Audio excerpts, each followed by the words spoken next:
पढ़ेंगे आज एफएम का चैप्टर 1, जिसमें रेशियो के जितने भी फॉर्मूले हैं वो करेंगे। फर्स्ट आता है लिक्विडिटी रेशियो। लिक्विडिटी रेशियो को शॉर्ट टर्म सॉल्वेंसी रेशियो भी बोलते हैं। करंट रेशियो का फॉर्मूला होता है CA/CL, current asset divided by current liability. इसका स्टैंडर्ड नॉर्म होता है 2:1। अब करंट एसेट में क्या क्या इंक्लूड्स होता है? करंट एसेट में इंक्लूड होता है current investment, inventory, trade receivable. Trade receivable में आता है debtor and BR, cash and cash equivalent, short term loan and advances and other current asset. लेकिन अदर करंट एसेट में स्पेसिफिकली अपने को ध्यान रखना है, प्रीपेड एक्सपेंस आएगा, एडवांस टैक्स आएगा और एंड एक्रूड इनकम आएगी। ये तीन जो नाम है, prepaid expense, advance tax, accrued, ये अपने को ध्यान रखना है क्योंकि आगे जाके काम आने वाले हैं।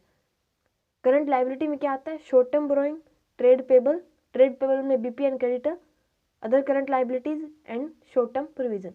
करंट एसेट में क्या आता है? इसको अपने शॉर्टकट से याद रखते हैं, CIT/CSO। C for current investment, I inventory, T trade receivable, cash and cash equivalent, short term loan and advances, other current asset. और करंट लाइबिलिटी उसको अपने स्टोर्स के नाम से याद रख सकते हैं, S short term borrowing, T trade payable, O other current liability and short term provision. अब आती बारी क्विक रेशियो की।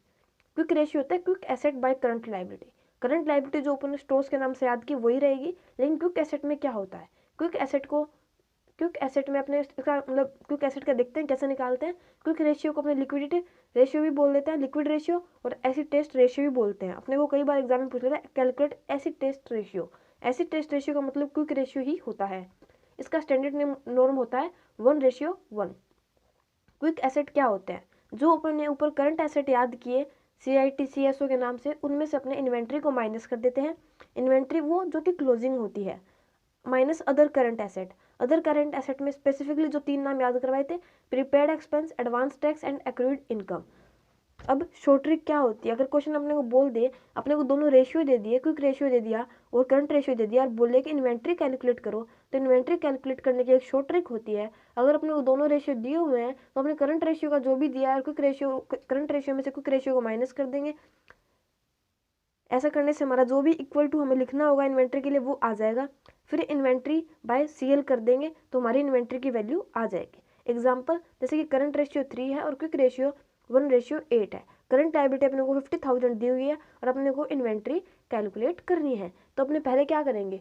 Current ratio minus quick ratio करेंगे। अपने को करंट रेशियो कितना दिया है? 3, और क्विक रेशियो दिया है 1.8। कितना दिया है? 1.8। ऐसा करने से अपने पास आ गया ये 1.2 आ गया है। तो अब अपने क्या करेंगे? इन्वेंट्री बाय CL 50,000, 1:1 आ गया। इन्वेंट्री 1.2 इंटू 50,000 करेंगे, इन्वेंट्री अपनी 60,000 आ जाएगी। ऐसा करने से एक बार आप फिर से देख सकते हो क्वेश्चन को।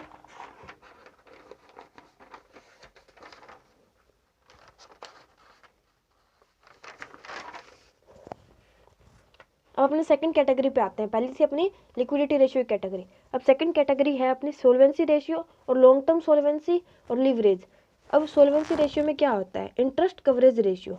कवरेज का मतलब होता है प्रोटेक्शन, किसी भी चीज़ को प्रोटेक्शन देना। अब इंटरेस्ट है, इंटरेस्ट के ऊपर प्रोटेक्शन किस चीज़ का, मतलब कोई छत वगैरह लग जाती है ना, उसको प्रोटेक्शन बोलते हैं। तो EBIT by interest, EBIT net profit before interest and tax, तो वही EBIT होता है, मतलब इंटरेस्ट और टैक्स घटने से पहले का। EBIT by interest on long term डेप्ट, ये हो गया इंटरेस्ट कवरेज रेशियो।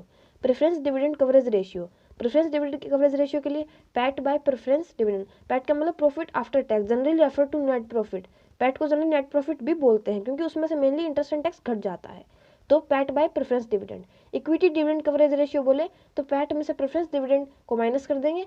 अगर प्रेफरेंस डिविडेंड माइनस कर दिया मतलब इक्विटी डिविडेंड ही बच गया, तो divided by equity dividend. Equity dividend ये सब हायर द बेटर होते हैं। अब बारी आती है डेप्ट इक्विटी रेशियो की। लॉन्ग टर्म डेप्ट divided by shareholders fund. Shareholder fund को अपने इक्विटी भी बोलते हैं, ठीक है, डेप्ट equity ratio.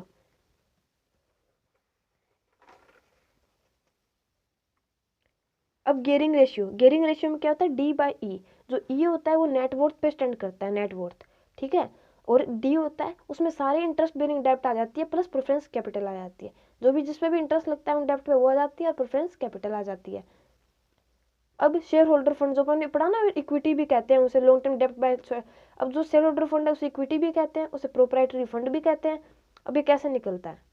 Share holder fund, share capital plus reserve and surplus money received against warrant. अब ये मनी रिसीव्ड अपने मेनली आता नहीं है, तो शेयर कैपिटल अपने को पता है इक्विटी शेयर कैपिटल और प्रेफरेंस शेयर कैपिटल मिलकर शेयर कैपिटल बनाती है। तो share capital plus reserve and surplus, ये सब मिला के क्या बोलता है, share holder fund. Shareholder fund को अपने इक्विटी भी बोलते हैं, सिर्फ शेयर होल्डर फंड हो तो। इक्विटी शेयर होल्डर फंड तो मतलब सिर्फ इक्विटी वाले, वरना शेयर होल्डर फंड बोला है तो इसका मतलब इक्विटी बोलते हैं। इक्विटी शेयर नहीं बोला, इक्विटी बोला है। ओके,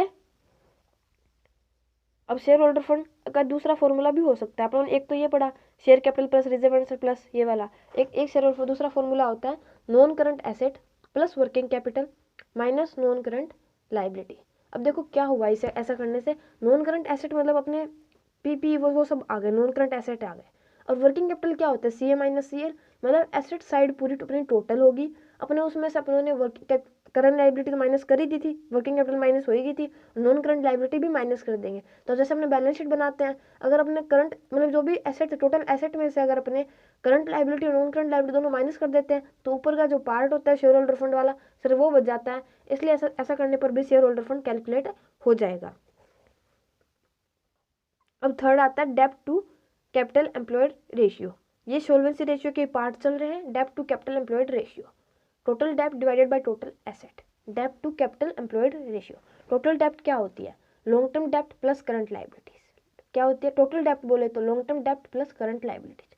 टोटल एसेट क्या होते हैं, non current asset plus current asset. Total asset क्या हो गया फिर, अगर अपने टोटल एसेट और कैसे बता सकते हैं अपने, share holder fund plus long term डेब्ट प्लस करंट लाइबिलिटी।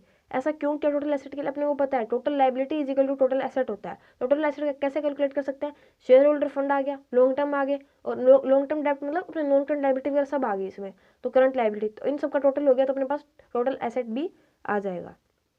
अब डेब्ट टू कैपिटल एम्प्लॉयड रेशियो, पहले वाला था डेब्ट टू कैपिटल एम्प्लॉयड रेशियो, ये इसका दूसरा फॉर्मूला है। अब की बार लॉन्ग टर्म डेब्ट डिवाइडेड बाय कैपिटल एम्प्लॉयड, एक तो हो गया टोटल डेब्ट बाय टोटल एसेट, एक लॉन्ग टर्म डेब्ट by capital employed. Capital employed को नेट एसेट भी बोलते हैं। इसके फॉर्मूले कैसे होते हैं, कैपिटल लॉन्ग टर्म फंड होता है सिर्फ वो, अगर वो दिया तो लॉन्ग टर्म फंड भी लिख देंगे कैपिटल एम्प्लॉयड इक्वल टू, वरना शेयर होल्डर फंड प्लस में लॉन्ग टर्म फंड। और कैसे लिख सकते हैं, current asset plus non current asset minus CL. ऐसा करने से लॉन्ग टर्म आ जाएगा, दोनों एसेट में से करंट माइनस कर देंगे तो लॉन्ग टर्म आ जाएगा। टोटल एसेट माइनस करंट कर देंगे तो भी आ जाएगा। टोटल एसेट में से अगर करंट लाइबिलिटी माइनस कर दी तो वो नेट एसेट हो जाती है। नेट एसेट को ही कैपिटल एम्प्लॉयड बोलते हैं। Non current asset plus working capital भी कैपिटल एम्प्लॉयड होता है, ये सब नोट कर सकते हो। कैपिटल एम्प्लॉयड किसको बोलते हैं, ये मैंने 4-5 बातें बताई हैं, ध्यान से देख लो। प्रोप्राइटरी रेशियो क्या होता है, share holder fund divided by capital employer. Proprietary ratio क्या, share holder fund divided by capital employer.